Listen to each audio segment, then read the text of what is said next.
You're watching ABC's Wide World of Sports. Gentlemen, start your engines! The long winter break is over. Those words signal the beginning of the 15-race 2002 Indy Racing League schedule.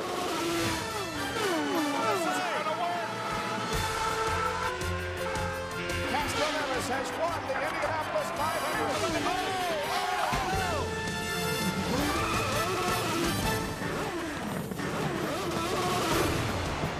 ABC Sports welcomes you to Homestead-Miami Speedway for the Grand Prix of Miami, the beginning of the 7th season of IRL racing.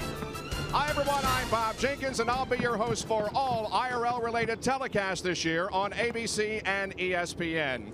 Between now and the middle of September, more than 4,000 miles will be raced, some of it in excess of 200 miles an hour as the IRL decides its champion.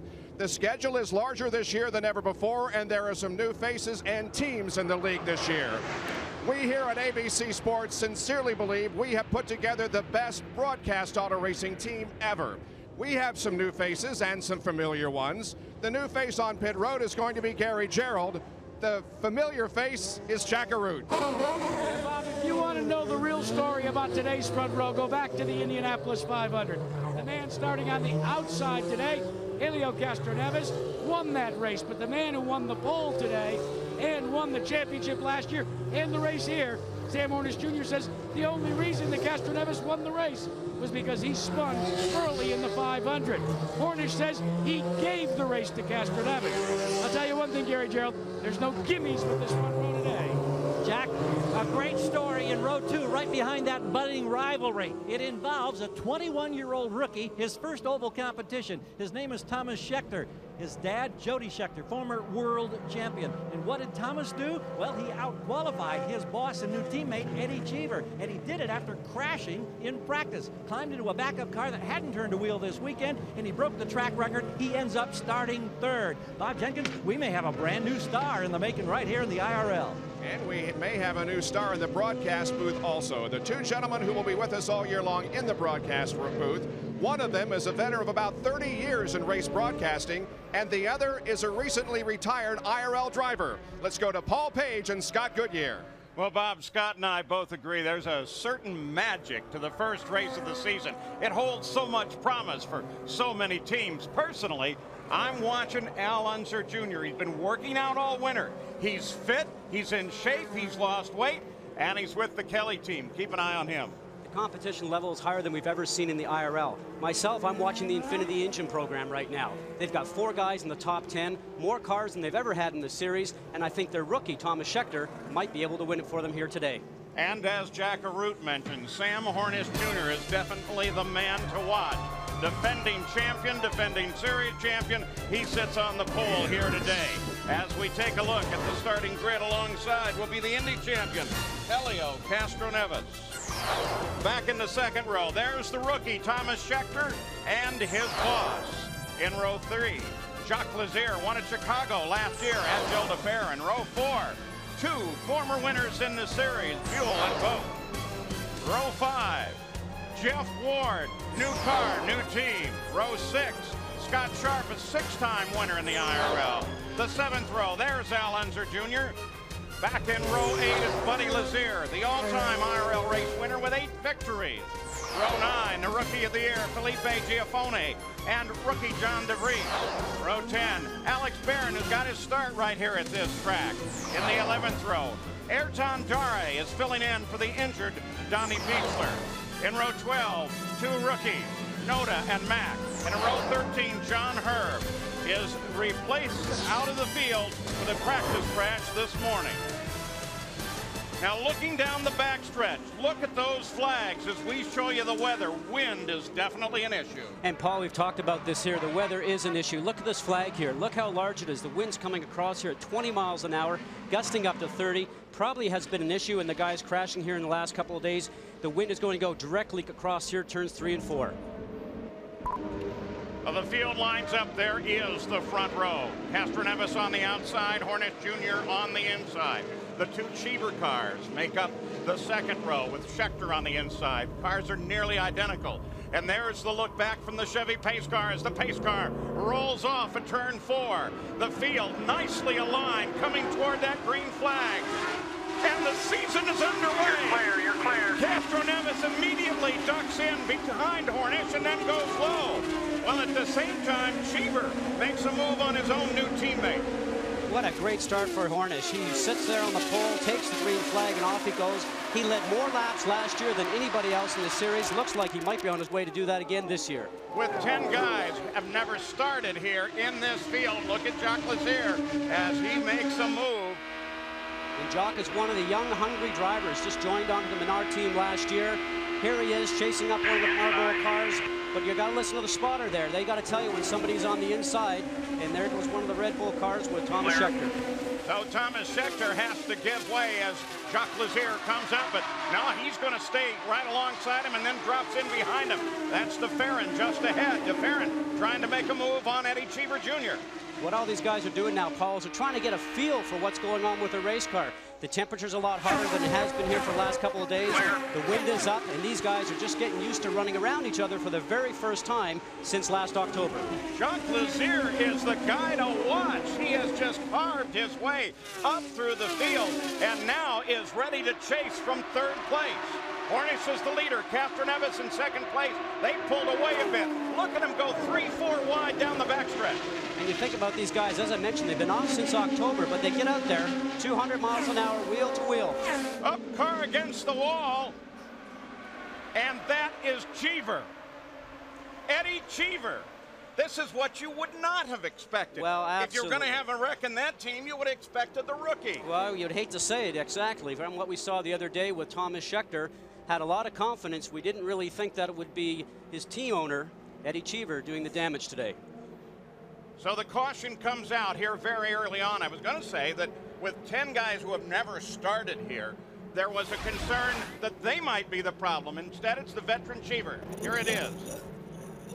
Well, man, you know, there's going to be some discussion in the trailer tonight. Going to be a long talk in the trailer between Cheever and his new protege. And what happened there is that Eddie got pushed out to the top, stopped right there.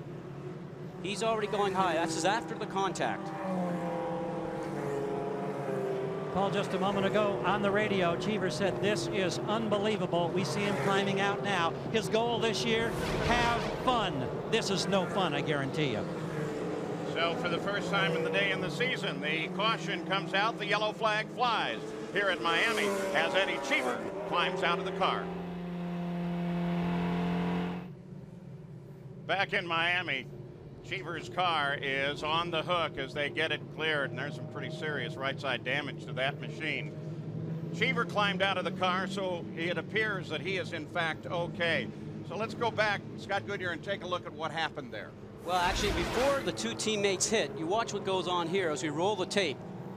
Gilles DeFerrin comes in underneath and gets a run going on Eddie, puts Eddie high, and here comes Thomas Schechter. Stop it right there. Now look how close they are. Now as we follow through here, we'll roll it and watch Eddie's trying to come back down into the groove. Thomas Schechter gets a little bit loose because of the dirty air, touches his teammate. No damage done yet, but there comes the wall at probably about 180 miles an hour.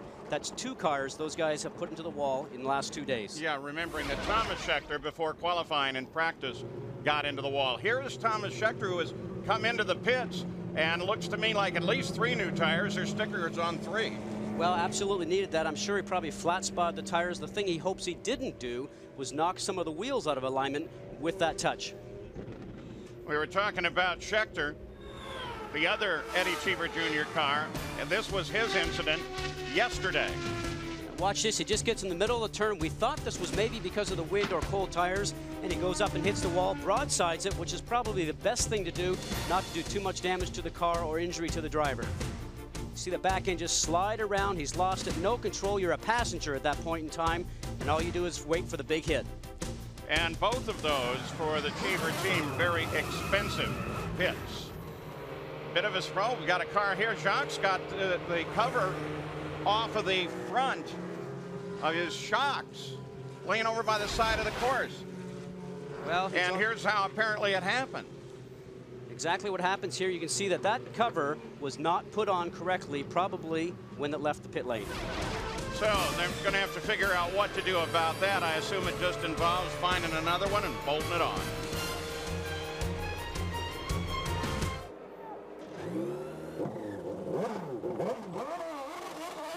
Oh, Gary, being a rookie is tough.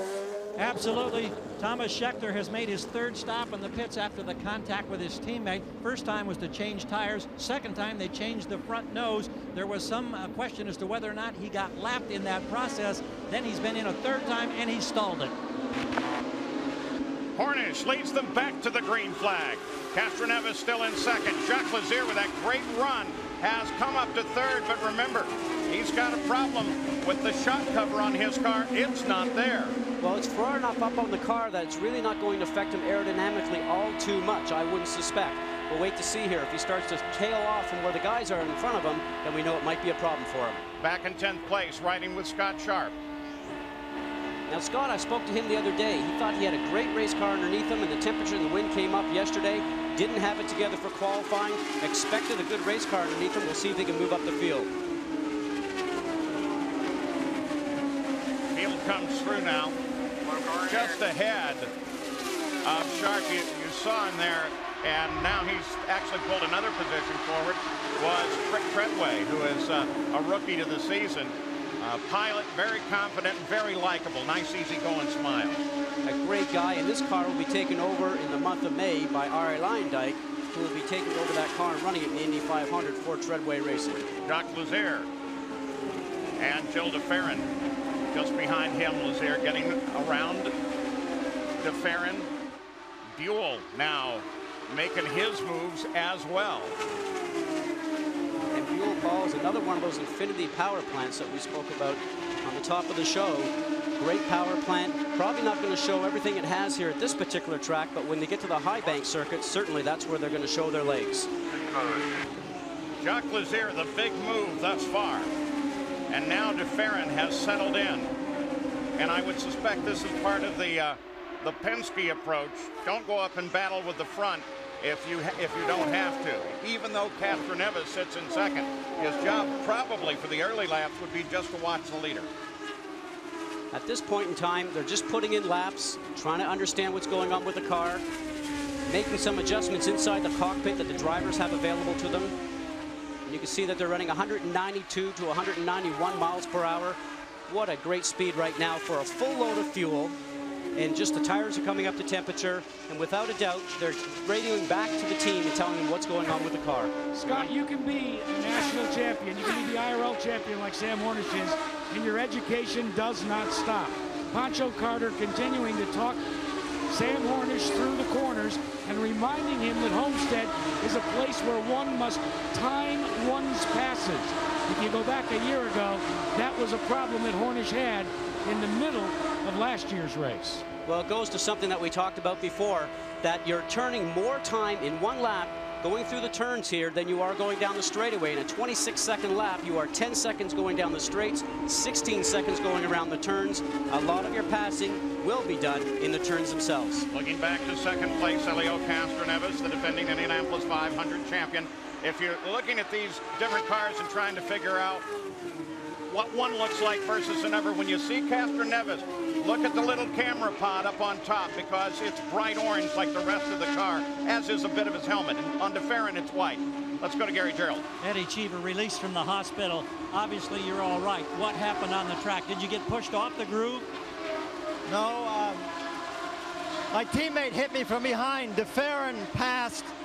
I filtered him behind him, and he just came in too deep. We talked about this the whole weekend. Take your time. Make sure there's room in a pass. I would be just as angry right now if he had hit somebody else on the track. It was uncalled for, stupid, and right now I'm so angry I'm beside myself. That's Eddie Cheever. Boy, what a tough way to start a brand new racing season. Yeah, and if I'm Schechter, I think I'll make sure I stay out for the whole 200 laps. And then if I can win it, that would be a good thing too, because then I won't have to talk to Eddie for a while. Well, that might take a little bit of the spark off of it, but you have to think back to what Eddie was doing just 3 weeks ago, trying to make a decision. Does he hire Al Unser Jr. with all the experience, or does he hire Thomas Schechter, who's a rookie, but showed brilliant speed? Today, he might be questioning his decision. They're going to give the black flag to John DeVries, one of the rookies in the field. Drive-through penalty acknowledged in the pits when he made a stop earlier. We're on board now. Looking at the fight for third place, you're with Lazier. Jacques Lazier with Robbie Buell just up ahead of him.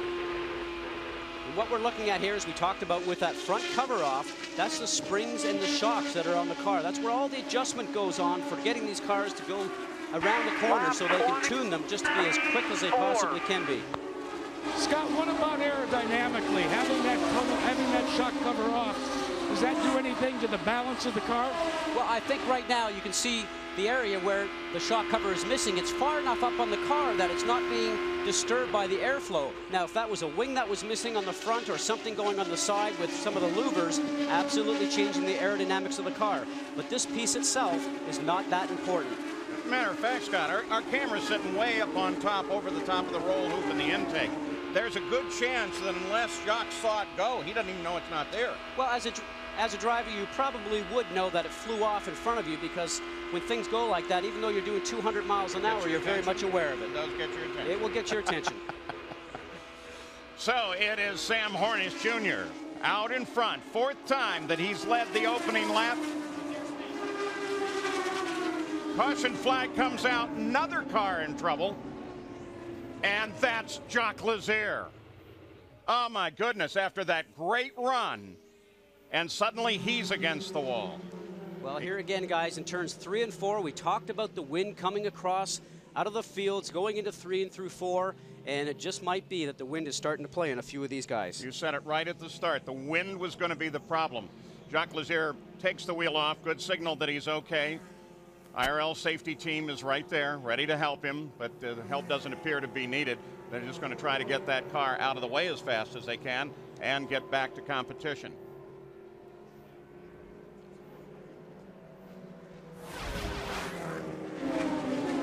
Jacques Lazier, second of those two cars. There again, the same thing we talked about before. In the middle of 3 and 4, there's a little bit of a bump there, contributed probably from the winds, just enough to send the car off into the turn. The car in front was far enough away that it was not getting any dirty air from that car to disturb the aerodynamic flow on Jacques' car. So under the caution, it's Hornish, Castroneves, Buell, and now with the elimination of Lazier, Gilles de Ferran moves up into 4th place, then Ward. Under the second caution here at Homestead-Miami Speedway because of an incident on the track involving Jacques Lazier.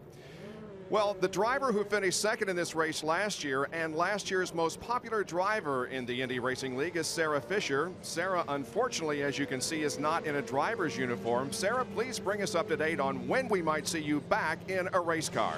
Hi, Bob. Thanks for having me on. No, I don't know really when I'm going to be back in a race car, to be honest. I mean, Walker Racing and I'm trying really hard to secure a sponsorship to be involved in the series for the rest of the year, but IndyCar racing is where my heart is at. I'm going to do anything to be here. Well, Sarah, we will, I would think, see you most certainly at the Indianapolis 500. I hope so. Right now we don't have anything secure enough to be committed to the Indy 500, but the Indy 500 is what I live for, and we're going to do everything possible to be there. Sarah, we wish you the best and hope to see you back in a car very, very soon. Thank you very much. And we are about to go back green here. Let's go to Paul Page. As the field now begins to take form once again with Jacques Lazier's car off, and Scott, you were speculating that there might have been a tire go down on that car as well. Well, when we saw the car being pushed out of the way, the right rear tire was soft, and it didn't look like it was actually flat spotted by skidding into the turn. So I would only presume that he may have lost a right rear tire to cause that damage. And Jack Arute reported it's the team's intention to try and get that car repaired and get it back into the fight. And Paul, in fact, that's indeed what they are doing right now. They've removed the nose, and they are taping the new shock cover over on the car. Butch Meyer, by the way, from the engine development of Menard, is taking over as general manager here. And they've completed their work in about 4 minutes as we go back to green. Back to the green flag. Hornish leads them back. Then Castroneves, and you'll see Schechter in there. But Schechter is actually 2 laps behind the race. And I can tell going for the lead. Helio Castroneves goes in front. What a nice move. Just got a draft off of Hornish going down the backstretch into 3. Ducked underneath him as he wanted to turn into the turn itself. And here comes Hornish. Hornish is coming right back at him. Hornish moves to the outside. Lets some noise there. Tucks in behind him.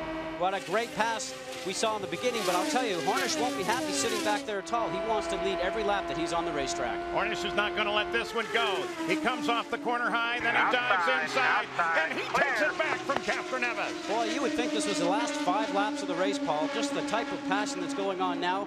2 young guns that are after leading this race as much as they can. Now, 3rd car in that line, that's Schechter. He's 2 laps down. Then Gilles de Ferran. Robbie Buell sits in 4th. We have another yellow. Looks like Ricky Treadway possibly coming off of turn 4. Yeah. Just off of the 4th turn. Heavy damage right side of the race car.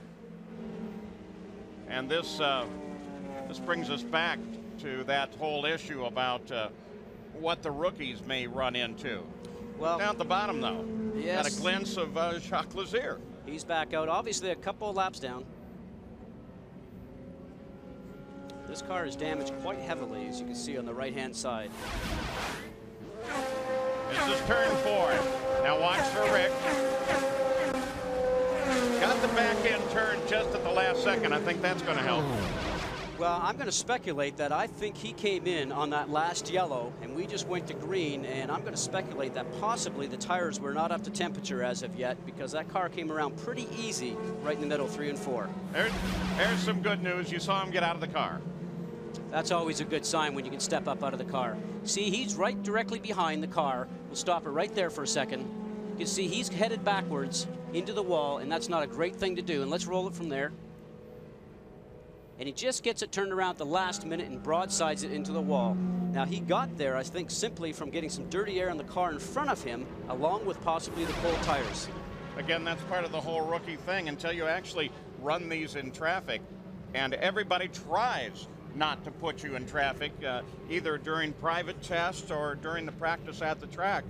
This is really his first opportunity to find out what all that other arrow is going on. Here come 1st and 2nd place down on the pit road. What a battle these guys are having, not only on the racetrack, but in the pit lane. They're not giving up on each other at all. Hornish, Castroneves, both those cars in. So is de Ferran. Now, in fact, most of the field is in. Buell comes in as well. Everybody's going to take advantage of this. 4 new Firestone tires, 35 gallons of methanol fuel, possibly some adjustments on the car. You can see from Hornish's, not an adjustment done there. And that's also very close to the Marlboro team. Panther Racing won that battle. There was no question about it. But out of Marlboro team Penske, de Ferran got out ahead of Castroneves. And Paul, this is an ongoing battle that we alluded to. Pennzoil Team Panther feels that the first chair in racing has come to race in the Indy Racing League, that of Team Penske. And they say they want to beat them on the racetrack, in the pits, and they don't want to just beat them by 1/10 of a second.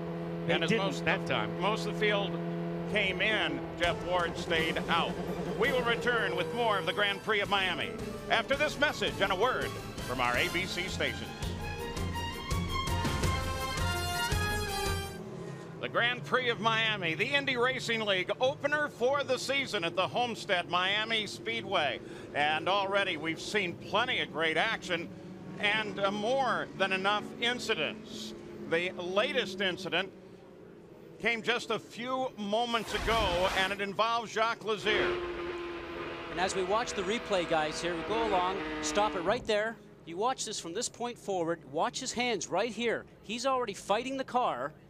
And as he goes through the turn, it just comes around on him. We have had confirmation from the pits that he had a soft right rear tire going down. So this is not a driver error. It's not really caused by the wind, but it is caused from that right rear tire going soft. And that caution, he was able to come into the pits on the last caution, get it nice and repaired and back out. Only Jeff Ward stopped on the last yellow. Now, join us Sunday, March 17th, live from Phoenix, round 2 of the 2002 Indy Racing League Series, the Phoenix 200 right here on ABC. And read Jack Arut's race analysis every Monday online at ESPN.com, keyword ABC Sports. Jack Arut? Bob, Sam Hornish is a youngster. He doesn't remember the old days, Paul, when we had a situation that there were no radios and there were chalkboards. Here's what's happened with Pennzoil Panther. The radio for Sam to transmit to his crew has gone out, that side of the frequency. They cannot hear him. He can hear them and the spotter. So last time by, they wanted an acknowledgement. They said, if you can hear us, Sam, put the palm of your hand on his head. Sam went, and they all just shook their head down here and said, oh my God, he's got to learn better hand signals. Wait a minute. We didn't see that, Jack. Right, let's show you. Jack, you still there? I want to see this. He goes up, and instead of the way we would do it, he goes, looked like he was wearing a headdress. Could you do that one more time, Jack? No, I'm just kidding. So, let's go to Bob Jenkins, our host. Well, as you indicated, a lot of excitement here in the early going of this race, as we have had 3 cautions that have resulted in contacts with the wall. Everything looking okay as far as driver injury is concerned right now. The first one came on lap number 2. There is the hood flying off of Jacques Lazier's car, the shock cover. Then Eddie Cheever Jr. and his newly hired teammate, Thomas Schechter, collide, sending Cheever, the boss, into the wall. He is not a happy person. Then on lap number 23, Lazier, with that shock cover off, has a right rear tire going down, sending him to the wall. Not hard contact. Hopefully he'll be out there in competition a little bit later. Then on lap 29, this is the most recent incident. This is Rick Treadway. They just picked up sponsorship on that car last night, Airlink. However, he did have an incident with the wall down in turn number 4, and right now he is being checked over at the infield medical center. So those 3 incidents have sort of stopped the activity for the moment. We should be back to green before too much longer. We're at the opener of the 2002 Indy Racing League season here at Homestead-Miami Speedway, and right now Jeff Ward is being shown as the leader of the race. The green average 182.7 miles an hour. So far, Sam Hornish has led the most laps, 30. Jeff Ward has been in front for 5 laps, and Helio Castroneves led 1. And there you can see the 2 cars that have officially been eliminated from competition. Alex Barron right now being shown in 2nd position. Ayrton Darrell substituting for Donnie Beechler is running in 3rd. Aliseo Salazar is 4th, so both A.J. Foyt cars are running 3rd and 4th right now. And being shown in 5th position is Billy Rowe as a result of pit stops. Back to Paul Page and Scott Goodyear. So as a result of not having made the pit stop, Ward is in front. Barron stopped on the 24th lap, and the Foyt cars also stopped on lap 24, just ahead of the incident. Field now begins to bunch up. They're ready to come back to the green flag.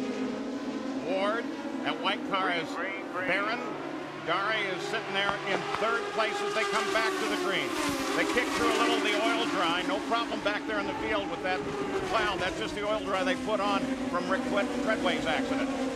Now the great thing to watch here, guys, is all the driving by the guys that were leading before we went yellow, coming through the field, having to deal with all the dirty air from the cars in front, plus the wind that we spoke about. You see the bright yellow car of Sam Hornish Jr. followed very closely by the Marlboro cars. Those guys are going to be carving through traffic. They want to get back up front. Pennzoil car of Hornish. He's on. You're on board with him now. And Billy Boat's got a problem. Well, that is very strange because he's sitting just right in the middle of the track. It does not look like he's made any contact anywhere. Certainly could have been a malfunction of electronics or engine. We'll have to wait to find out. Well, of course, that will bring the yellow flag out once again. Yeah, there's nothing real obvious with that car, and Billy's staying in like, I want to get this thing back to the pits. Let's go to Jack Arute. Well, the guy that just got let out of the crash house, as A.J. Foyt would say, is his Harris driver. And Donnie Beechler, that was a tough break for you yesterday. What do you think finally happened to the Harris machine? Well, I mean, we had new sticker tires on out there, and I took it 3 or 4 good practice laps, and we got pretty comfortable in 1 and 2, but it was awful windy yesterday, just like it is today, and I think I may have gotten, you know, some air taken off of the rear wing, and it just turned me sideways, and you can't save these things too often. You guys have had some really terrible luck since you came to Miami. You know, I love Miami. You know, it's a great city, but we haven't had good luck here with the racetrack, and hopefully Ayrton and Salazar will do a good job for us today. Well, it's good to see you back at the racetrack. And Paul, I heard the great line from the Foyt crew. They said, our luck has been so bad, our pet duck drowned. Beechler coming out of sprints and midgets. Great driver for A.J. Foyt. We want to see him back. This is the accident yesterday that put Beechler into the wall and out of competition. He was all right as soon as he got out of the car, but then I guess he got disoriented later, and Dr. Henry Bach and the medical team said, you know, we're not going to take any chances. Let's get him into the hospital and make absolutely sure he's okay.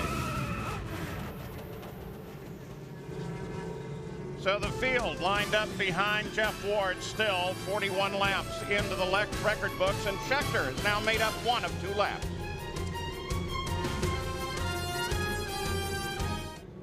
Well, for Billy Boat, it looks like it was a little more than just stopping on the racetrack. Watch this. You're on board, Jacques Lazier.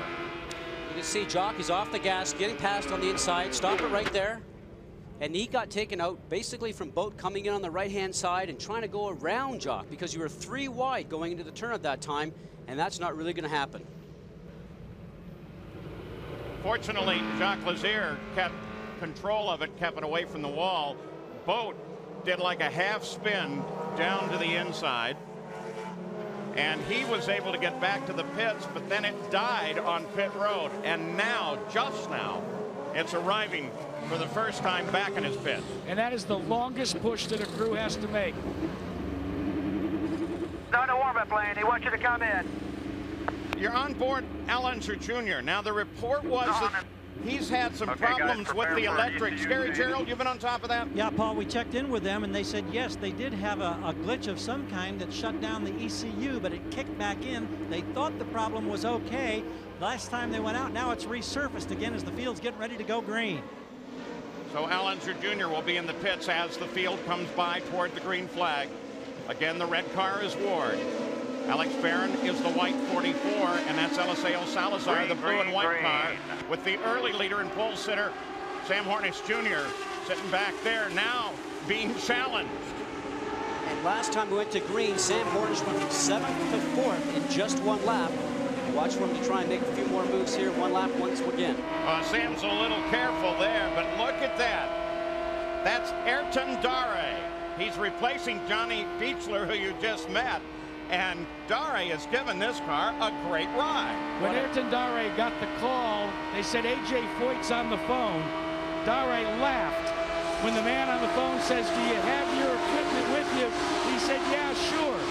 When he was talking on the cell, he walked over to the pit of A.J. Foyt, and lo and behold, it was Foyt on the phone. Thought it was a practical joke. It wasn't, and now he's paying A.J. back. He's given the car a wonderful ride. Hornish looks low on him. And guys, what a wonderful thing this is for Ayrton Darrell, because he had not been in the car since last October, got a couple of warm-up laps, qualified the car, only had about 15 or 20 laps in the car in warm-up this morning, and here he is running in front of last year's champion. And guys, he'd never run a Dallara chassis before. It's a whole new world for him. Hornish gets along the outside, and now he has Darrell. And so he moves to 4th place behind Eliseo Salazar.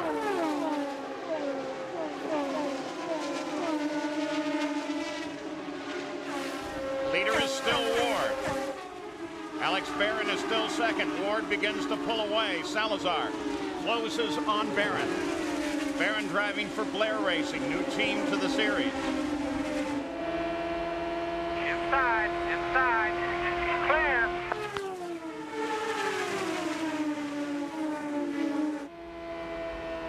On board with Hornish. Tomorrow, join ABC Sports for our college hoop season finale. Our doubleheader begins at 1 Eastern when Memphis battles number 4 Cincinnati, or Temple takes on St. Joe's. And then followed by number 3 Duke Blue Devils against Tobacco Road rival North Carolina. That's tomorrow, starting at 1 Eastern, right here on ABC. Check your local listings for the games in your area. Hornish around Barron now in 2nd place. Sights set on Jeff Ward.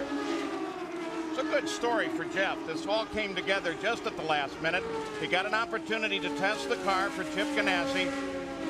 during the test in the West out at Fontana, put in 9 really good laps. It was a long conversation as the sun was setting. They were both, Chip Ganassi and Jeff Ward, sitting over on the curb doing those negotiations, but it didn't come together until just a few days ago. And one of the things, Paul, that helped it all come together is the IRL's new Leaders Circle program that provides close to $500,000 to teams that support the entire series at $500,000 in product, services, and cash. Miami Heat is on the side of the car of the Ganassi operation today, and it's nice to see the NBA discovering auto racing. Well, at 193.4 miles an hour, you saw at the line that Hornish was the fastest on that last lap, and he's just reeling Jeff Ward in. Ward 192 last time around. And this is the first race that Jeff Ward has led since Atlanta last April. So I'm certainly sure he's loving this feeling right now. There's nothing better than being in front, seeing no cars in front of you, looking in your mirror, looking at all those guys chasing you. Not a lot of conversation between Jeff Ward and the Ganassi team. Instead, they're remaining somewhat silent. Not even Scott giving him lap splits or time splits. They ain't even told him how close or how fast second place Hornish is getting to him. Gil DeFerrin on the move now. You had a glimpse of him just a moment ago. He's coming up through the field too. Let's go to Gary Gerald. Another driver released from the medical center. Rick Treadway, you obviously appear to be okay. Everything, you hurting at all? Yeah, I'm okay. Everything's great. I'm looking forward to going to Phoenix. Really happy.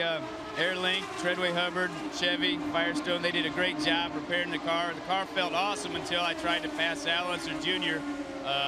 There was a gust of wind, and the wind coming off his car just took the air out from my wings, and the car started spinning around, and I was just along for the ride.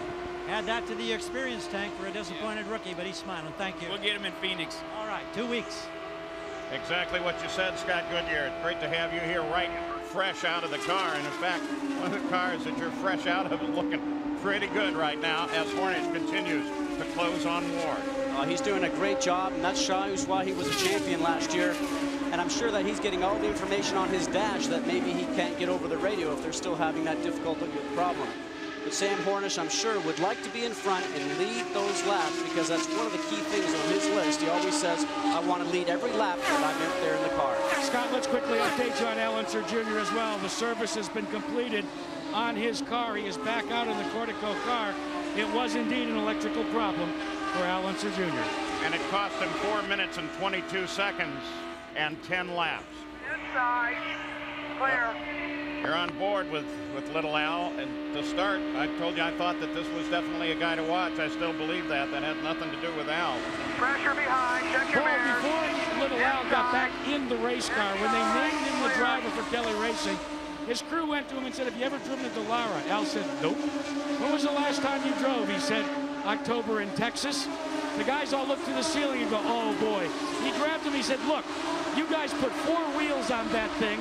Give me a steering wheel. It's just a race car. That's an Unser. Back at the front watching Jeff Ward. Hornish is in second. You got a glimpse when you were on board, though, with Al. Coming up to speed and didn't seem to be fully there yet because Felipe Giafoni just shot past him. Not only shot past him, it looked like he was fighting the wheel a little bit, though. We'll be back with more from Miami. Still under green with the IRL in Miami. We want to get you up to speed. Just a few moments ago, Hornish was looking spectacular. Here he is sitting in second place behind Jeff Ward, and then zoom, goodbye. Ward gets in behind those cars, slows up just a little bit, but it doesn't slow down Sam. Out he goes around the outside of Ward, and watch how close he gets here. He actually turns the wheel to the right to avoid the rear wheel of Jeff Ward. Boy, Hornish is hooked up. Jeff Ward due into the pits. Ganassi team there he is. Watching this crew go to work. Mike Hall for Chip Ganassi Racing Team. They've had success at Indy. Now they're full-time runners in the IRL. That's a great stop. 10.8 seconds, and he's out of here. Of course, giving up not only the second place that he fell to, but as he came out, he comes out about 9th place. Hornish is now the leader. Salazar in second. And Salazar's teammate Ayrton Darrell sits in third. Alex Barron is fourth. Jill DeFerrin coming up through the field now is in fifth, and Robbie Buell is sixth. There's the 7th and 8th place cars. Felipe Giafone and Scott Sharp. You're on board with Scott. Everything looks smooth for Scott. You can see he doesn't really seem like he's fighting the wheel. He's going to make a shift to the gear change there, like you just saw his right hand go back down. But it doesn't look like the car's working as well as he wants it to. He's not able just to be able to pull up behind people and drive around them. Got an engine let go over on the backside. Hideki Noda, 20 car. He gets it down. He was falling well behind the race, though. He was 8 laps behind the lead. Well, not only is that... Little fire there in the engine compartment. Should be okay. But I wondered how he was seeing there for a while. Well, I'll tell you, if it was me, I'd be unbuckling that thing, stopping it, and bailing off and getting out of it. Rookie to this series. Most of his success seen in Formula Nippon. Yeah, he really ought to get to a fire truck. He's there. They're going to help him. He needs to pop those belts pretty quick, though. That's what the safety crew is telling him there right now. You can just see that black smoke billowing out of there. There's so much apparatus a driver has on today, especially if he has a head and neck restraint. It's difficult to get out of the car, but you would think if it's on fire, you'd be unbelting yourself as the car is still rolling. Yeah, but he knew the engine blew. Unless they told him on his radio, he's probably not real sure that something else happened. Doesn't know about the fire behind him, right? Well, or can he feel the heat coming? Well, I think you could feel the heat, but when the cockpit fills of smoke, I'm out of there. That would be a clue. That's a good clue. He's obviously okay, though. He clutched at his stomach for a moment there. And that slows the field again with Hornish as the leader. And we do expect Sam Hornish Jr. to head down onto the pit road at the conclusion of the 68th lap. And Paul, remember that Sam Hornish cannot talk to his crew. So Rocket Blanche went out to the side last time around and signaled to Sam to see if he wanted any changes. It was going to be a hand signal. 1 for a turn, a half turn in the front wing, or 2 for 1. And Sam just did a slashing movement across his neck. And he came back and says, you don't want anything changed on the car. So here he comes right to you, Jack. Sam Hornish has to come all the way to the end of pit road. And remember last year, guys, a couple of times, he got a little over anxious leaving the pits. It's hard to remember that this guy is still just a third-year driver. The crew goes to work. Hornish taking some hydration, and that is extremely important in this heat. A very fast and it's accomplished in 9.7 seconds. That's 2 of the quickest stops I've ever seen. And again, much of the field came in on that stop, so now they all come out together. And they'll rejoin the field under the yellow. We'll return with more of the Grand Prix of Miami after this message and a word from our ABC station.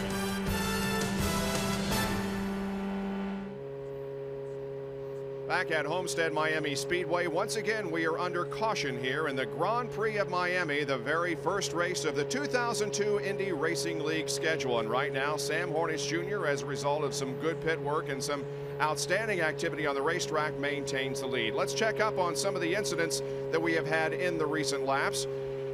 As Hornish is the leader after 72, and there is a green race average of 188.9 miles an hour. 3 cars are now out of the competition. Noda is the most recent to cause the caution flag. His car developed a fire in the back end of it. He jumped out of the car, appears to be okay. Let's go down to pit road for a further report. Well, Bob, we're standing down here in the Penske pit, and Roger Penske keeping a close eye, of course, on his 2 drivers, now full-time competitors in the IRL. Maybe I can get a word here. Roger, you said early on you just wanted to finish. Any panics, any concern? What? You said you just wanted to finish. Any panics or concerns at this point? Well, we're just sitting here. We got 130 laps to go. Hornish is strong, so we've got to stay in there. They're trying to stay in the hunt. They're keeping an eye on the front runner, but they want to collect points. There's no doubt about that, because that was a huge part of Sam Hornish's championship effort last season. Now, Roger's going to have to get accustomed to the normally aspirated engine, too. He normally listened to the turbos in the past, a little bit louder here. Now, Roger Penske watches his 2 drivers, Jill DeFerrin and Helio Castroneves. Hornish is in front. Darrell Salazar in second place, so little strategy going, Scott Goodyear. A.J. Foyt strategy, without a doubt. Played it right. The yellow came to them at the right time to come in. And one thing you have to say is a little bit of bad luck for Jeff Ward. He was only a couple of laps away from collecting that yellow to come in under yellow because he had to pit underneath green. Everybody else has had the advantage of a yellow. Not atypical of the first race of a season. We've had 5 cautions thus far for just over 35 laps. There's the effect of the last stops with Salazar and Darrell swap in position, ready to go back green. By the way, Billy Boat did get restarted and is back in the group. That's Barron coming way to the inside. Nice move by him, making it 3 wide on the front stretch, taking advantage of getting on the gas and timing that green flag just right. DeFerrin accelerates down the back stretch. He looks to be the strongest out of both those cars today, where the green flag dropped and it was Helio just going off. That's DeFerrin, then Salazar just behind him, but DeFerrin now wants to try and overhaul Darrell just ahead of him. Remember, Darrell is replacing Donnie Beechler in the cockpit. Beechler is here at the track, but he was in an accident yesterday, and the medical director said it's not a great idea for you to drive today. Sounds like some communication going on from Darrell, but I said this a second ago and I'll say it again. He had not been in the car since last year, had not tested like everybody else that he's running around right now. Got in the car, only did a couple of laps before qualifying, and here he is, just like he'd been on the winter test program. So Hornish, Darrell, DeFerrin, Salazar.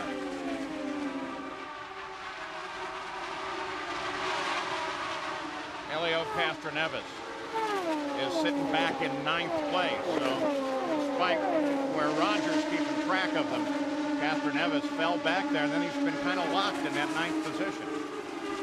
One guy we can see at the top of the screen coming out of 4th, that last segment was Scott Sharp. It looks like he's now starting to make a move up from where he was once he had new tires and fuel put on board. In that ongoing battle within the rookies, remember we started this race with 7 of them. Anthony Lazzaro is the best positioned right now at 10th place. Now there's Jeff Ward, who caught just a horrible break. He took over the lead on a yellow by not stopping. That was a good break. Then he started to have a little vibration problem and came into the pits just before the last yellow. As we mentioned, a little bit of bad timing there, but he's being very cautious going around Al Jr. As you recall, Al Jr. had that electrical problem. He's down a few laps. He was not 4th position. Does not want to get tangled up on him on the way by. Did a nice, smooth, cautious pass. Made sure that Al knew he was underneath him. Inside, clear. All clear. And you alluded to before, Paul, that maybe it looked like Al Jr. was not up to speed as quick as possible last time out. And I think we're seeing that same thing happening right now.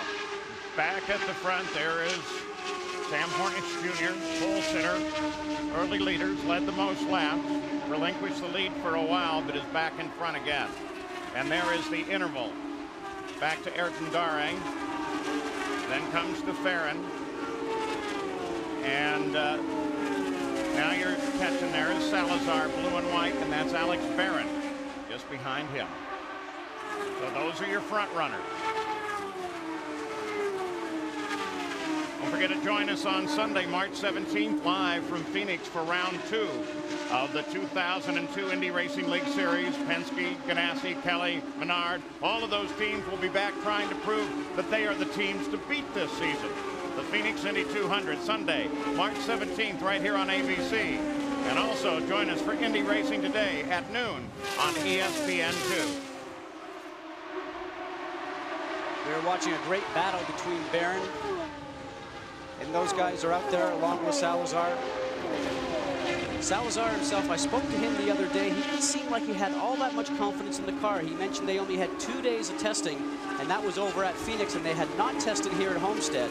He did seem a little bit concerned about it, but he is running very strong here today. Scott, it was a big day for Eliseo Salazar yesterday when he brought his son, Eliseo IV, to the racetrack for the first time. And I asked him, I said, well, did your son enjoy it?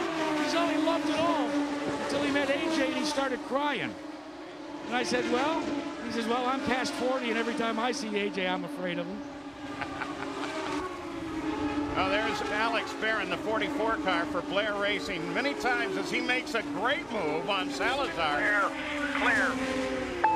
He's for years just been looking for a good ride. Gary, this may finally be it. Well, it's really interesting, Paul, when you look at what Larry Blair has done in a short period of time. The testing that they did in the off-season as he assembled the new team was with last year's Aurora, the Oldsmobile power plant. They finally got, for the first time this weekend, the new generation Chevy power plant, and Barron's making it paying off. And you look at the team they've assembled with Tom Gloy, John Dick as an engineer, the veteran Bob Sproul up on the roof shouting down the instructions. It's a really, I think, a team to watch, a solid team. They could sneak up on some people and make it very interesting. Last lap around 185 miles an hour for Barron, but Sam Hornish Jr. as the leader of the race continues to turn laps above 188 miles an hour. Back with the Indy Racing League, the Grand Prix of Miami. The rookies in the field. We mentioned a few moments ago that Anthony Lazzaro was currently the highest placed rookie in the field. You look down the left column there, and you'll see their current positions for all of the rookies. Thomas Schechter is 1 lap behind the lead. He made up one of his 2 laps. And Noda and Treadway, of course, are both out of competition. It is still Sam Hornish Jr., reigning champion of the Indy Racing League. Look at this. This is DeFerrin going for second with Darrell. DeFerrin now has second. Nice clean move by Gilles DeFerrin. Now he's got some clear track in front of him. He's going to have to chase down Hornish. His last couple of laps, Hornish is still running about a mile an hour faster than Gilles DeFerrin. We'll see if he can now pick it up that he's in clean air. And Jack Arute, are you with us? You were saying that Foyt is on a fuel conservation mode despite these good laps by Darrell? Yeah, what they're trying to do, Paul, is just see what's going to happen in this particular run. Not really pushed as hard as they would, let's say, if they felt like maybe they could have a caution come out. Because Scott Goodyear, as you and I were discussing, it's awfully hard unless they can get another caution and get about 10 laps of yellow to do this race in anything less than 2 more stops. Well, absolutely. With the laps that are left now, they're going to have some help that way. Otherwise, it would almost just as soon ruin your race if you had 10 laps left to go and had to come in for a splash of fuel. At this type of track, there's no way that you could actually probably even stay on the same lead lap. Well, approaching the halfway point, 93 complete, 107 to go. Looking at the interval there, DeFerrin and Darrell, as DeFerrin now begins to just inch away. But still, he's a good 8, almost 9 seconds back from the leader, Hornish. And not only that, Paul, but he's also running speeds about a mile or a mile and a half hour slower than Sam Hornish Jr. So Sam's just going to keep on pulling away from him.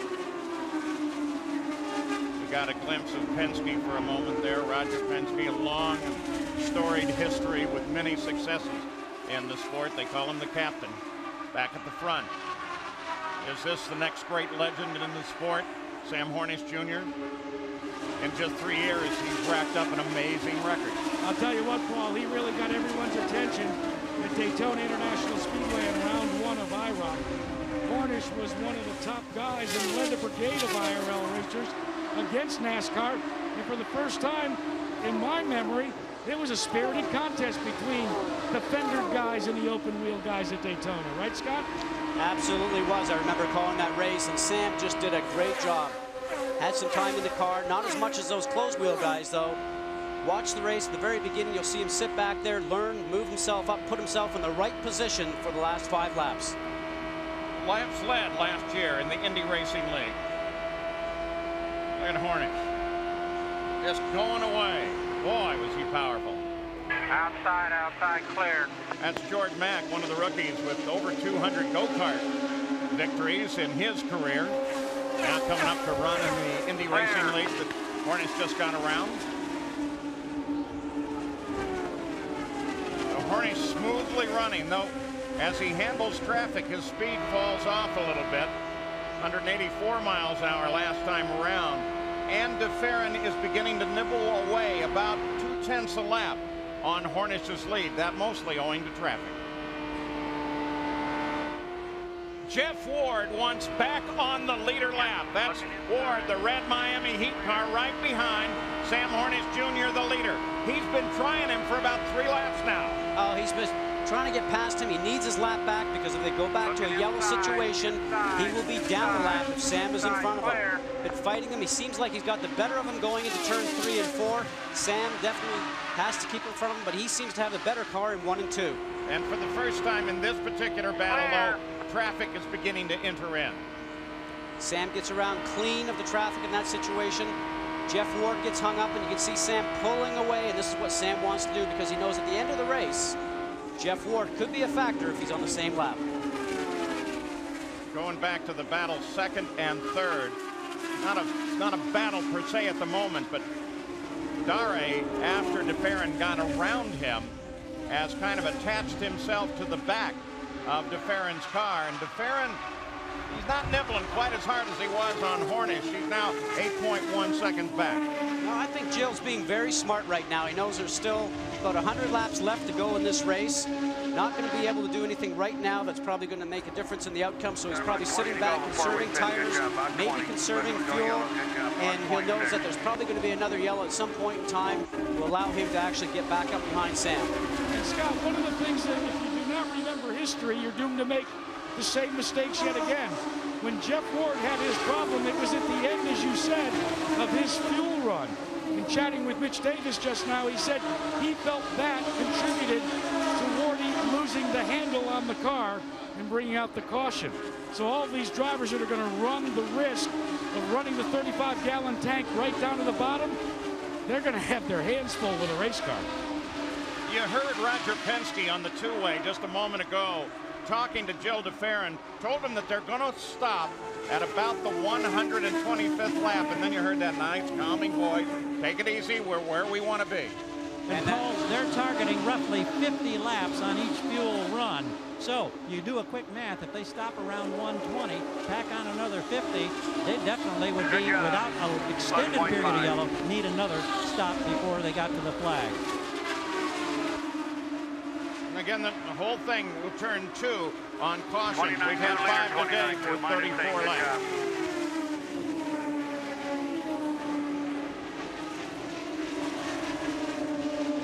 On Sunday, March 10th, catch ESPN's first original motion picture. Brian Dennehy stars as Bobby Knight in A Season on the Brink, part of The Block on ESPN. For more information, log on to ESPN.com. Well, let's update you on the pit strategy for Sam Hornish Jr. I just talked to John Barnes. They are looking and have circled lap 125 as their next stop. Now, I'm not a math major, but I don't think you can go 75 laps at Miami on 35 gallons of fuel. Good job, plus 0.2. Hold your line, hold your line. Seems like just a touch long, especially with Penske trying to figure it at 50. We saw Ward carry it just at 60, a little over 60 laps. Couple of guys in here doing very well. Robbie Buell in the 24 car continues to stay up near the front, currently running in 6th place. Doing an excellent job. Infinity Power G-Force chassis.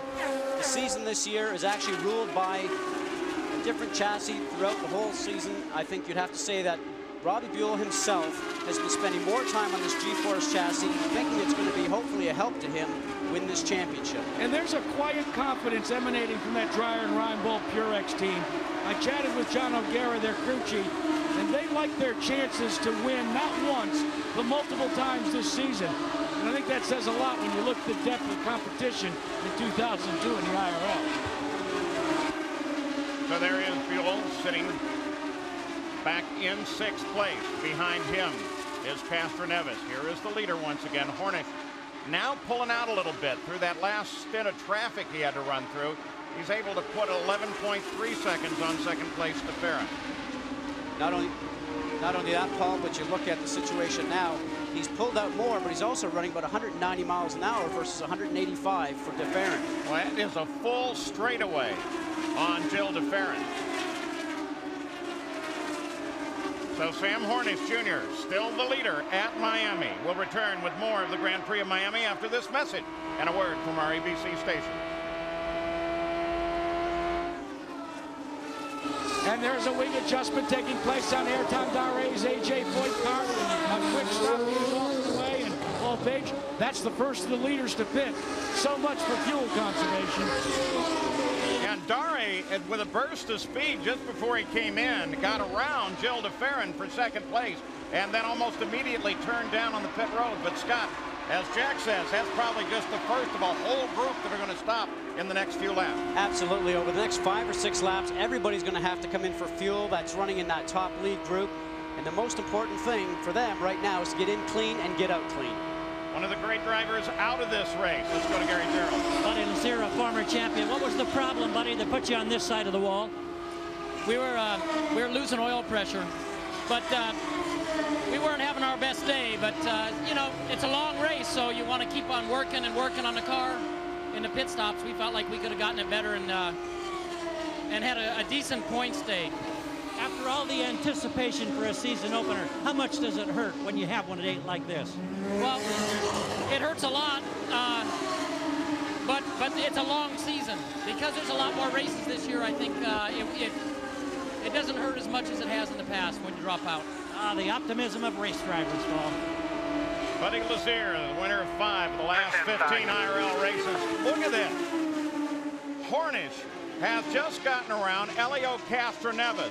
So he's overhauled the entire field except for second and third, de Ferran and Buell. And Paul, next time by, your leader will pull on the pit road. Now watch when he pulls down on the pit road with inside of his crew. If he flat palms his helmet, that means that Sam Hornish wants a wing adjustment. Last time there was no adjustment. We'll be watching it along with you. All right, he's on the pit road. Along with you, we'll watch de Ferran. You see him go by to assume the lead. He'll be in just 2 laps. Looking for a signal. 60-mile-an-hour pit speed limit. Come on down here, reset fuel halfway down. Come on down, we'll put some tires and gas in you, buddy. That was just taking a tearaway off. Come on. Now watch for Sam's hand signals. If he actually points to the front, that means he wants more front wing. And if he points up to the sky, that means he wants it to go up. If he points to the front and points down to the ground, that means he wants less front wing. And they have opted to have no wing change, so it means he's real happy with that race car. Oh, I saw no changes on the front. There were none, Paul. In 7.2 seconds, they simply added methanol, 4 Firestone tires, and sent that guy back out. I mean, 11.2 seconds. So de Ferran takes over the lead. You saw him do that from Sam Hornish's point of view. But next lap, he should be on the pit road. And that's Paul, a great call. In the next couple of laps, de Ferran says the car is sliding like crazy. Penske asked him to hold on for just a couple of more, but the crew is ready. And Gary, that stop by Sam Hornish was some 2 seconds almost slower than his previous 2 stops. That could be a break for Gilles de Ferran. Now the difference is on pit road. Yeah, there was a problem mid-stop, Jack, where Sam took his both hands off the steering wheel just as they were trying to change the right front. And so the right front wiggled around a bit, and it took him just a little longer. Sam finally realized what he was doing and grabbed the wheel to steady the rack so that it wouldn't wiggle. Yeah, Paul, he was bobbling with the water bottle as it was tossed into him. You know, some of these guys are not ambidextrous. That would not include you, would it, Jack? Because you're a multitasker, as I think you I meant. can multitask. And now they begin in the Penske pit to actually anticipate de Ferran's arrival on the backstretch. His teammate Castroneves is up in second now. Hornish came out in third. De Ferran on the pit road.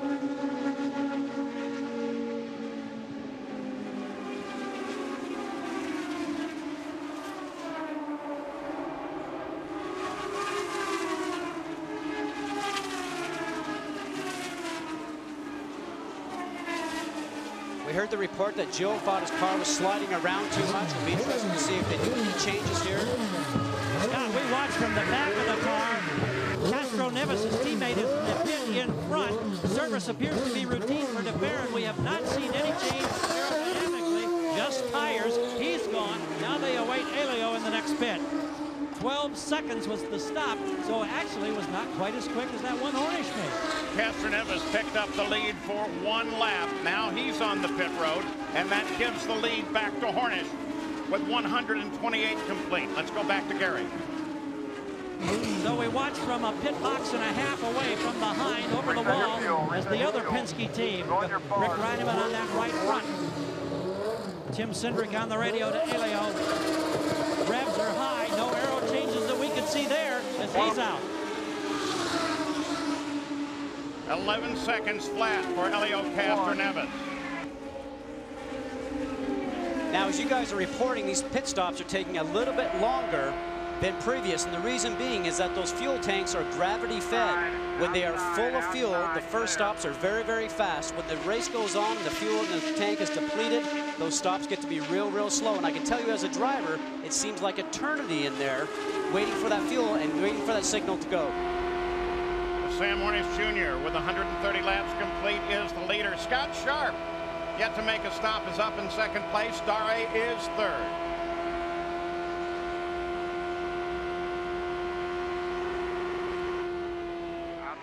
Outside, clear. Back with you, the Grand Prix of Miami. Paul Page, Scott Goodyear. Down in the pits, it's Gary Gerald and Jack Arute. Bob Jenkins, your host, as we watch Sam Hornish, the reigning series champion in the Indy Racing League, leading so far an amazing number of laps here, keeping up a great green flag average, and maybe looking at his second win in a row here. At the same time, we're keeping track of the second place car, Ayrton Darrell. He just went around Darrell, Hornish did, and so he has lapped the entire field. Just an amazing feat when you think about it. Started from the pole, it was his first pole position that he's ever obtained. Didn't think that they maybe had a shot at it because they're about 4th or 5th in the practice runs. Comes out after a long delay yesterday, gets on the pole, and just takes off from the green flag forward here and is running away with it. Current temperatures there for you. The wind's still an issue, Scott. Absolutely. We see it's constant at 23 miles per hour. But the key thing that upsets the drivers around this circuit here is the gust that you get. And sometimes you can get a gust of an additional 10 miles per hour, taking that up to like 30 or 33. That's when the car just leaps out of its lane and goes up to another lane, and sometimes you can really give a driver a heart-frightening run. Scott, I've got a question from the pits. We're talking about tires and temperatures. The fact that track temperatures never got above 70 degrees on the first day of practice, got up to about 95 degrees yesterday, now is reported well over 100. How much difference does that make to a veteran driver versus a rookie driver? Well, I'll tell you, it's not only a veteran to a rookie driver. What ends up happening there is that the car just loses overall grip. And we heard a couple of reports, like for Gilles de Ferran, the car's sliding around everywhere. What it does is it takes away the grip out of the tires, it takes away the downforce out of the car, and the driver just has to work it harder through the turns, especially when he's in traffic. Now, one team that's been testing here all winter and in the heat is Panther Racing, with their driver, Sam Hornish Jr. Meanwhile, back in the field, take a look at this fight. Salazar, Buell, and Ward. They're 5th, 6th, and 7th. Remember, everybody is a lap down to the leader, Hornish. Down to Jack Arute. Paul, Donnie Beechler is watching. He is vibrating. That is Donnie Beechler's knee as he watches his replacement at the control of A.J. Foyt's Harris car. Let's go back to the National Football League season when Drew Bledsoe for the New England Patriots went down with an injury. Stepping up was Tom Brady, who took the team all the way to the Super Bowl, and Brady was named MVP. When you drop out of a car, Scott Goodyear, or you drop out of a football game, there's no time to look over your shoulder. Somebody wants to take your spot. Yeah, this may be Beechler's worst nightmare. Well, it certainly could be. When you think about it, there's got to be at least a half a dozen drivers walking up and down pit lane right now looking for rides. So as a driver, you certainly know that if you have an injury or you can't compete, that there's another guy there to take your spot. Running hard through traffic now. There's Schechter. He's been fast most of the day, but remember, problems early on. I'm sorry, that's Salazar and Darrell. Schechter sitting just back there. Now he makes his move. And it seems that DeFerrin is running just a touch slower than everybody. Now he comes back on. We saw everybody go 3 wide there, and DeFerrin have to sort of thread the needle. It's times like that when the track just fills up in front of you, when there's 3 cars in front of you, there's just nowhere to go. There's Schechter. DeFerrin just behind him. A little further back is Castroneves. Currently the lineup. Hornish, lap on everybody. Darrell, DeFerrin, Castroneves, Salazar, Buell. Those are your top 6. Hornish lapped the entire field. Last time a winner did that was at Texas in October of '99 when Mark Dismore lapped the runner-up Davey Hamilton. Scott Goodyear, once again a question. Paul's talking about the last time that this has been done. We've talked so much about the anticipation of a new season and what it's like to come in with tight competition, and we thought we were going to see one of these multi-car battles maybe all afternoon long. How big of an upset or a shock or a surprise would you categorize the fact that Hornish and the Panther team are dominating the way they are? Well, I'm sure the teams up and down pit road and the drivers are seeing what's going on, and they're just going, man, not again, because they did this to them last year.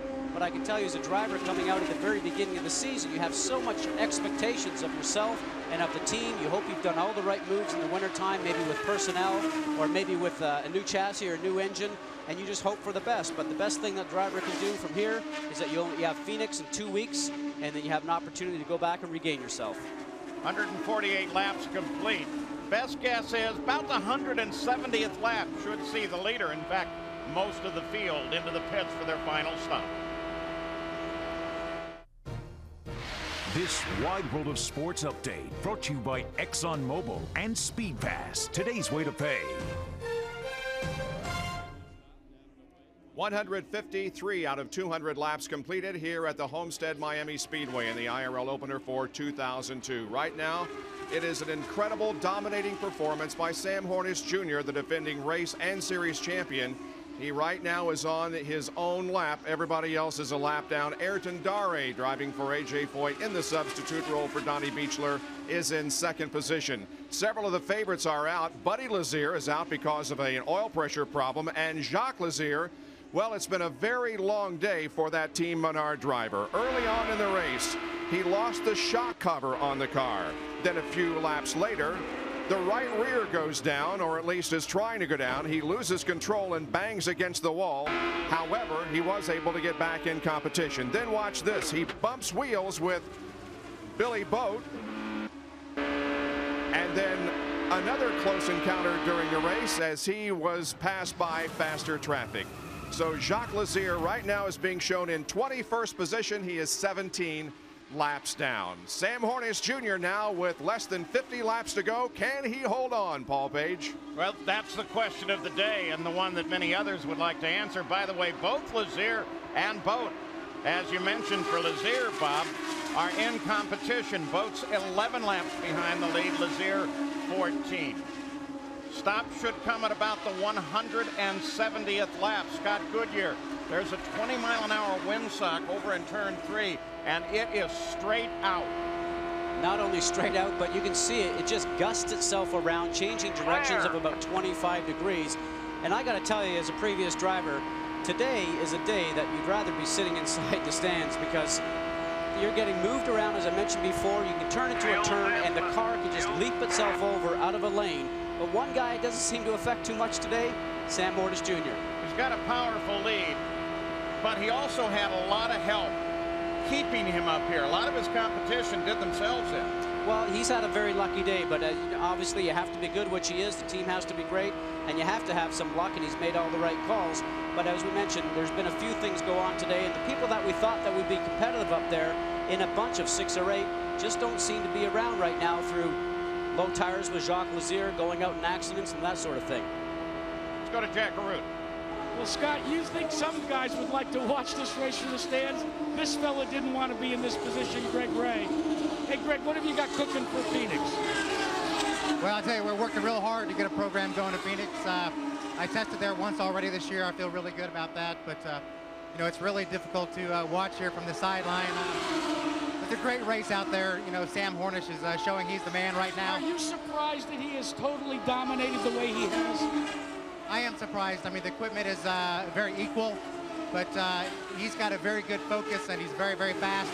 It looks like he's going to have 2 laps on second place before the race is over, so he's doing a great job.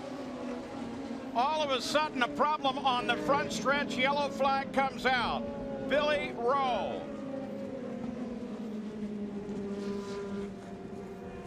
Field gets by safely. There comes the leader. And the safety team arriving on the scene. Happened very quickly. And it looks like it was well out of the turn at turn 4. So we'll keep track of this one and also see what may happen with the pit stops when we come back.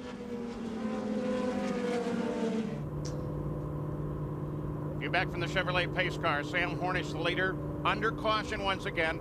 Billy Rowe is out of the car, walking around. He appears to be okay, but this is a perfect time for the stop. Coming at you. Sure enough, here comes Sam Hornish Jr. leading the field in. He has to come all the way down to the last position, but Jack Arute is there waiting. A ball directly behind him is the 2-car effort of A.J. Foyt as he passes them. Ayrton Darrell, second place man, will come in. They will make no change on Foyt's car.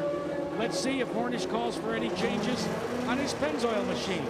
No, he does not. They complete their work. They are away quickly. 9.8 seconds. And he clears the last real obstacle of the day as Darrell comes out. And he had a very close call, Paul. Darrell did. Let's go down to Gary Gerald. Well, one surprise here, Paul. The Penske team, neither driver, DeFerrin or Castro-Neves, has come to pit road. I think they were taking the opportunity to try to make up a lap if they can. Whether or not they're going to come in, everybody's on this side, the inside of the wall, as they continue to circulate under yellow. A close call for Darrell, but Hornish comes out again as the leader. In Miami with the Indy Racing League, Roger Penske. What is he going to do? The leader, Hornish, has stopped. Most of the field has stopped. What does Penske do now?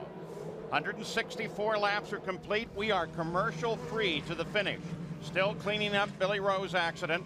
Rowe climbed out of the car, walked over, looked at the car. He's obviously all right. Hornish, DeFerrin, Castro-Neves.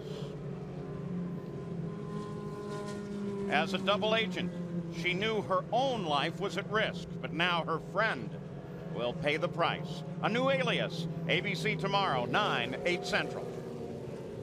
Well, Paul, it's very interesting to see the Penske cars stay out. Some great strategy by Roger Penske, the captain as he's known. His cars right now are in front of Sam Hornish Jr. When they go to pick up Sam as the leader, they'll let all those cars behind the pace car and in front of Sam go back around and come to the tail of the group. And those guys will then be on the lead lap. The problem he has is they do not have enough fuel to go to the end of the event. So when does he stop them? Does he count for another yellow? Roger's pretty good at those decisions.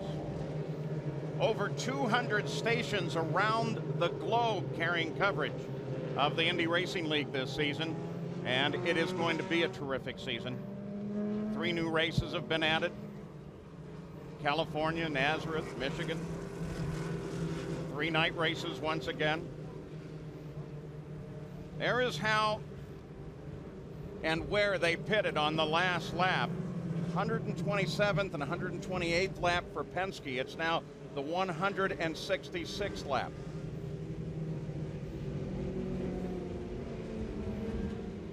There's the schedule for the year. Again, California, Nazareth, Michigan, they're new. Night races, 3 of them for you. And of course, all of the coverage is on ABC and ESPN. Gary?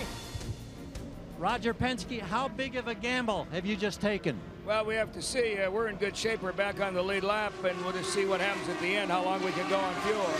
Are you confident, or how much more time do you have before you have to pit? He's talking to his driver. He doesn't want to answer that one.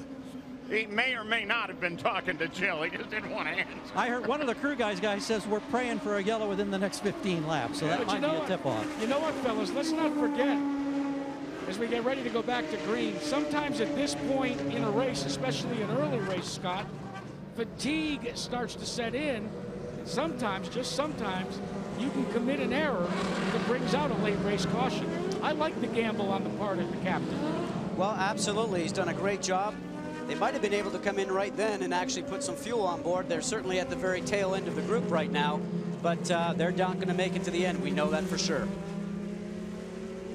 Well, the gamble is at play right now, though I've seen Roger Penske sat in the chair you're sitting in now for the Caesars Palace Grand Prix Formula One with me some years ago. And the night before, I watched him playing Baccarat, and let me tell you, he's a hell of a gambler. Well, he does just a fine job. Green flag.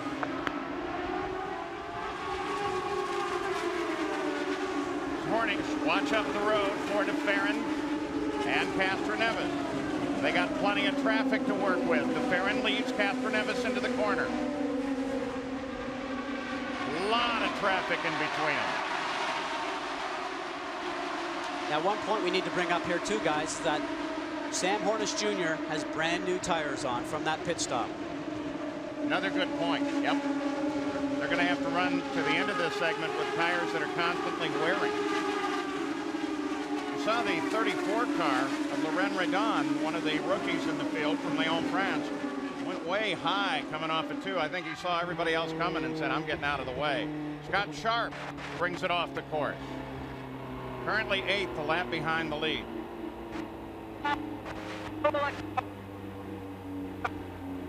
Scott Sharp has reported that the car has lost power, fellas. Not a good sign with that bow tie car. Not a great day. You saw the leader. Now you see the Penske cars. There's DeFerrin. DeFerrin got around a couple of guys. Castroneves still has to make up that distance. We can look again right here. There's Hornish coming through, looking for DeFerrin. Well, the yellow just came out. Oh, the yellow comes out for Sharp. Is that what the captain ordered or what? Oh, baby. Oh, baby. It's a whole new game, guys. They come in, put fresh tires on, fill up for fuel to get to the end, maybe make some adjustments to it. And the captain's luck is there. You know, Paul, going over the wall. Paul, that's a classic hit me on a 17. Oh, yeah. Oh, nice call by Roger. But, of course, they still have to handle up Sam Hornish Jr., and he has not proven to be easy to handle up. He is driving a great car right now. He's been on top the whole day. That's Scott Sharp. They're trying to get him off the course. He's signaling to the crew so they can get the strap on him, get him going. That's the bar they actually attach the tow strap to. It's interesting to see that some of these problems that have gone on today are all with that new Chevrolet engine. I'm starting to wonder if there might be something with the electronic box that's on those, because you heard a few of the people before, including Al Jr.'s team, say, we're going to change the black box. Get ready, we're going to change the black box. So maybe there's some teething problems in this new package they have. Well, there's a good point. Chevrolet back in racing, but some of the engines are a Generation 1, others are a Generation 2. Sam Hornish last year. Wow, what a year that was. Led all the laps, led in points, sophomore year. Impressive record when you look at it, the 3 wins, and you remember that last exciting race they had in Texas, just getting past Scott Sharp at the very last turn going down to the front stretch. But you also look at what's going on with the finishing record, always up there, never missed a beat. Okay, back to the Chevrolet engines, though. 2 different kinds there, Scott. Yes, there is, and Roger Penske is using what I'm going to call the Generation 1 engine, as I believe, which is a bit of a revamp from what was going on last year. Some of the teams, including Hornish, actually have the Generation 2, which is a brand new Chevrolet package. So clearly, some teams have it working, and some have some teething problems. Preparations underway in the Penske pits. They watch for the end of the race. DeFerrin comes off, and so does Castroneves, but they wait till after the pit road to do so. Both ways are legal, off of turn 3 or coming in off of turn 4. 3, 2, 1, easy, easy, easy, easy. Okay. You listen to Roger Penske calmly on the wall. He's been through this drill. There's a wheel nut rolling out in front of DeFerrin's car. Somebody's going to go. He runs over it. Oh, I don't know if that'll do any damage, but DeFerrin ran over the wheel nut on the way out. Castroneves comes away as well. DeFerrin was in the pits for 9.7 seconds. If he hit the wheel nut and hit it hard, that could be a problem. Scott, watch here. There it goes. As you see, right there, stop it. You'll see the wheel nuts falling on the ground. But I'll tell you what happens next. That team member is not going to miss a beat. The next tire is going to go on. He's going to reach down and grab a new nut off his belt, which you saw right there. Grabs it, puts it on. And these guys train for this. They practice for that. And that stop didn't take any longer than it would have if he had to use the original nut. But Gary Gerald, are you saying that he hit that wheel nut on the way out? Well, it appeared to me that he ran directly over it with the right side, either the front or the rear, but I couldn't tell if both hit it. It did not fly or spin up. It was under control. It wasn't a dramatic wheel spin on the exit. So it didn't hurl it. It wasn't a safety factor. I just don't know if it would have done any damage to the tire itself. And Gary, if you don't think that John Barnes and the Pennzoil Panther team want to know and watch every move of Roger Penske, when those pit stops were done, they radioed to their driver, Sam Hornish, there are 16 cars between you and them. They didn't mention any particular drivers, just them. Well, to Hornish, it doesn't much matter who them is, as long as he can keep them in second place. NHL regional coverage be coming up next, except on the West Coast. We're watching the Indy Racing League at Miami. Closing laps of the race, that yellow car, Sam Hornish, he's the leader. We're enjoying what is a terrific battle to the finish as well. The Penske cars, DeFerrin and Castroneves are well back. They're second and third place, and they have to cut through traffic in the next 25 laps to catch the leader and possibly pass him. That's a tall task when you look to see where Sam Hornish is now, and just coming off of turn 4 is starting up the Penske cars with Gilles DeFerrin and Castroneves. Gilles DeFerrin just working his way into the first turn. You saw a brief glimpse a moment ago in the Penske pit. The fellow in the helmet was Matt Johnson. He's the crew chief. And Peter Twitty, who many of them call the ambassador, because part of his job for Penske is go up and down the pits and negotiate with people to say, hey, our car's coming up behind. Can you tell your guy to give us a little room? Imagine he's doing a lot of running right now. 24 laps to go. Nice and smooth. You're P2. You're on the same lap. Castroneves grabs a couple of positions. Now the lap before that, Sam Hornish was in the clear, ran 190 miles per hour. Gilles DeFerrin was actually in traffic, ran 190 miles an hour. But the last lap itself, lost about 7 miles per hour, just getting caught up with a couple of people in the turn. So he can't afford that very many times if he wants to get up front. Sam, on the other hand, is in a perfect position. Out in front, just off of yellow. No back markers ahead of him. Last year, he led 142 laps on his way to victory, and just led 144 here today. Starting the season off right, like you said, Paul, and I'm sure that he wants to lead every lap, as we mentioned. 760-odd laps last year, leading the races throughout the season. It'll be tough to beat this year. Watching for the interval from Hornish back to DeFerrin. 21 to go. 7.5 seconds. Castroneves is 8.5 seconds back from Hornish. You can see the speed difference there, 194 miles an hour down to 186. Buell ran 194 hours in fourth place last lap around.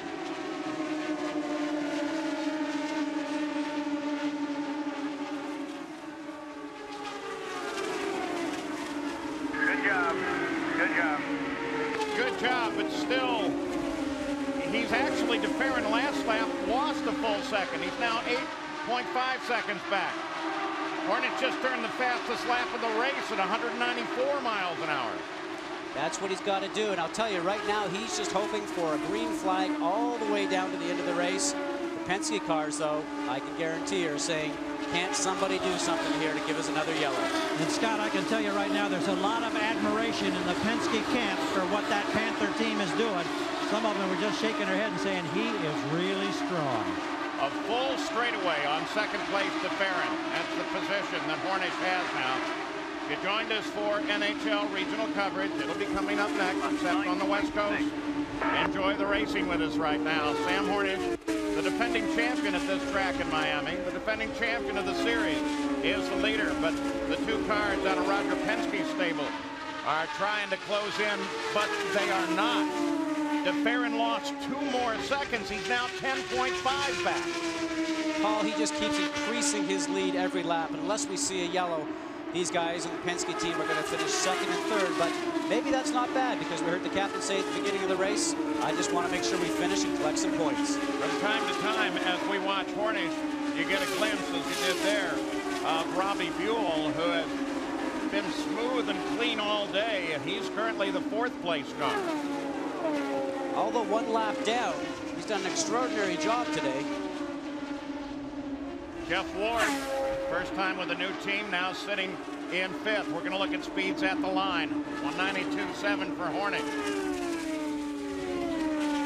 Long wait for the Penske cars to arrive. Whoa. And he lost another 2 seconds. Hornish is pulling away about 1.7 seconds a lap. Just ride along with him. See how smooth his hands will be going through the turn. Not much off the throttle at all. Nice smooth line. And look at that view in front. Exactly what he wants to see. Not another car in sight. Yeah, look at that flag, though. Again, that tells you as he heads into turn 3 how that car is being pushed. Now it's getting a tailwind. And I heard him get off the gas going into 3, because that's where the wind comes across and just shoves you across the road itself. The difference between going into 1 and throttle lift and 3 is very evident. So Hornish is the leader. Some other guys have done a particularly good job here today. There's George Mack, West Coast, Southern California go-karter in the 310 car. He's had a great day. By the way, Robbie McGee in the Scott Trade cars also had a good run. Mack is currently 14th. Robbie McGee is 15th.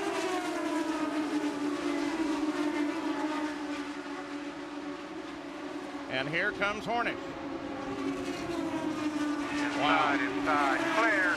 How frustrating is that as we go on board with Allinger Jr. to have a guy go past you so fast? Oh, and you just listen to the throttle and Al Jr.'s car compared to Sam Hornish's car. Off the throttle, just fighting the car, fighting the steering wheel. Then you look in your mirror and you see another car come up behind you, closing in on you, and then he goes past you and there's nothing you can do because your car's not working. It's a bad day. Hornish has just completed 188 laps. We're looking for the interval now between Hornish and DeFerrin. It was 12.5 last time around. Now it's 13 seconds. All clear. And remember Thomas Schechter? We mentioned him at the start. He's had his problems. He got together with his teammates. He's worked his way back into the top 10 and currently is 9th, 2 laps behind the leader. He's still staying out and staying away from Eddie Cheever Jr., though, isn't he? I think you'll see him get the checkered flag at the end of this race. Look for an open gate and head to the interstate. Yeah, right through the parking lot, hop on 75 and be gone. You know, Eddie's not left the track yet. He's hanging around the motorhome. And as Eddie said, it wouldn't have mattered who he ran into. But he ran into his boss and teammate. Hornish with 10 laps to go this time by.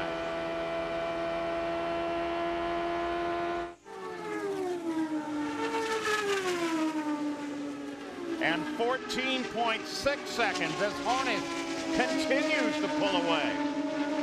Now, unfortunately, Got a guy trailing smoke here, Sam, going into turn 1. Make sure you get your nice wide line getting in. You want to make sure you don't get into the oil there. There is no yellow. There is no yellow. So Sam gets by cleanly. There is the problem. Now, so late in the race and so close to the end, John DeVries, he just, with a brake and engineering entry. Good road racing background. Down in the Holden Series in Australia. Left of the power train. Party right there, right there, right there. And because we're running a little long here, and the NHL regional coverage was supposed to start, we're not going to be able to talk with Sam Hornish at the end of this race, assuming, as I probably should not, that he is the eventual winner, but he does have just over 7 laps to go. And Robbie Buell with an engine yellow flag comes out. So out of 4th place, Robbie Buell pulls it off the course, but up between 3 and 4, it looks like he had an engine let go. Oh, that's one of the Infinity engines, one of the upgraded ones they've been working on so hard throughout the winter. Has so much promise. And that's gone in a big way. Now, what's that going to do for Sam Hornish Jr.? It's probably going to hurt badly, because he had pulled out 20.5 seconds over 2nd place Gilles de Ferran. Now, he's still going to have some cars. We have about 9 cars between you and 2nd place on the restart. Thank you, Kevin. Thanks, Rocket. That's Chief Mechanic Kevin Blanch talking to Sam Hornish Jr. 9 cars going to separate him. Might have been Pancho Carter, the spotter, giving him that information. Okay, that's be Pancho. But there again, maybe a little bit too late for those guys to catch up. Sam's going to have clear track again. Has the faster car. Just has to keep it smooth between the walls, as we usually call it. And they have the first win of the 2002 season. And the spotter's up on top of the grandstand here. That's where some of the other negotiation goes on. And no doubt will go on once again. And Paul, you see Pancho Carter up there? There he is, yellow shirt, yep. Pancho's not very well liked by a lot of the spotters up there, because if he gets and sees a car that is about to be lapped by Sam Hornish and the car doesn't get sufficiently out of the way, Pancho Carter has threatened to throw guys off that roof before. An old great sprint car champion. A couple of great victories in open wheel. Terrible accident in Phoenix in December of '77. Look at that windsock, straight out still. They should be coming back to green flag at the end of this lap in a sprint to the finish. Oh, look at all the cars that de Ferran would have to overhaul. It would have to be an amazing day for him to get up there with only a lap to go to have a shot at Sam. But, you know, getting up behind them is one thing. Passing is a completely different one. You make a There will be 9 cars between you and 2nd place. The only one we really got to worry about is 2nd in line is Ward. He can make a run occasionally, but if you get a good start, you'll be gone. Green's out, green's out. As they come onto the front stretch, it's going to be a 4-lap sprint to the finish. As you mentioned, Paul, look at all that traffic in between Sam and Gilles de Ferran. That's a hard task in front of you. Plus, you don't want to make a mistake and take yourself out and throw away 2nd place. Oh, one car goes wide. Up against the wall, Darrell. Oh, Darrell, who was sitting in 6th. I don't see a lot of parts come there. Obviously, damage on the right side. Any chance at all you think that they're going to clean and back for 1 lap? Well, it'll be interesting to see that, but I think that what we're going to see here is that he maybe just got a little bit high, got into the marbles, and drew the car up into the wall. And it's a very funny feeling when you do that.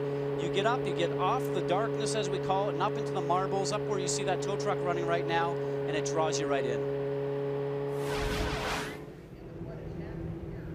There's Darrell, gets way, way out of the line. Absolutely. Now, if we run that once again, I'll show you exactly what was happening. He was coming up behind a group of cars, 2 or 3 of them. He's got a lot of dirty air coming onto his car.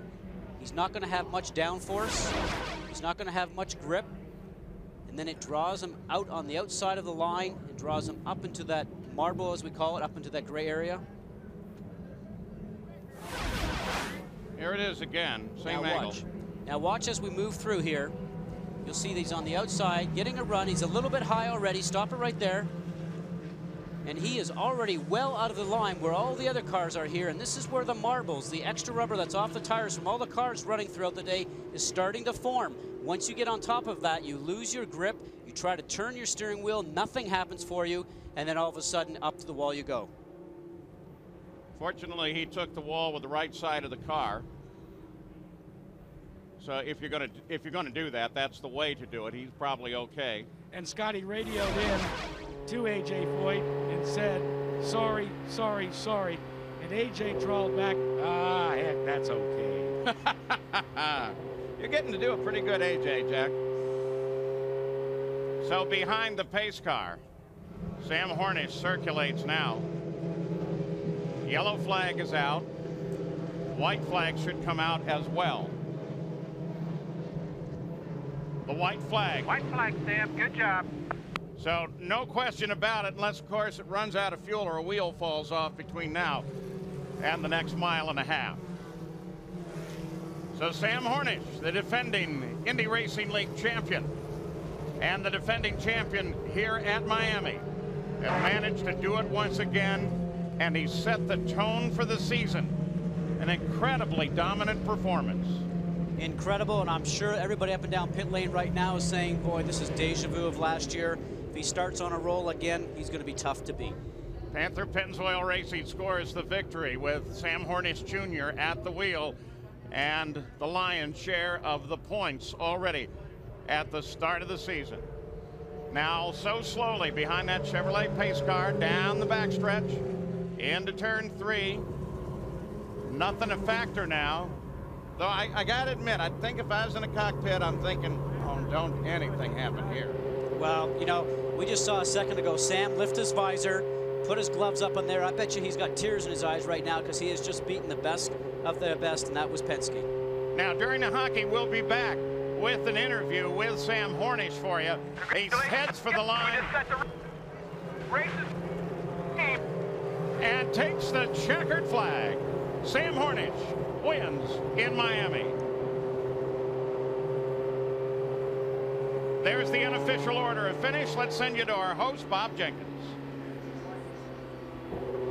Just like he started the season last year, Sam Hornish Jr. goes to victory lane, his 4th career win. There were 4 lead changes. Sam led 142 laps last year. He led 166 this year. There were 7 lead changes and 9 caution periods.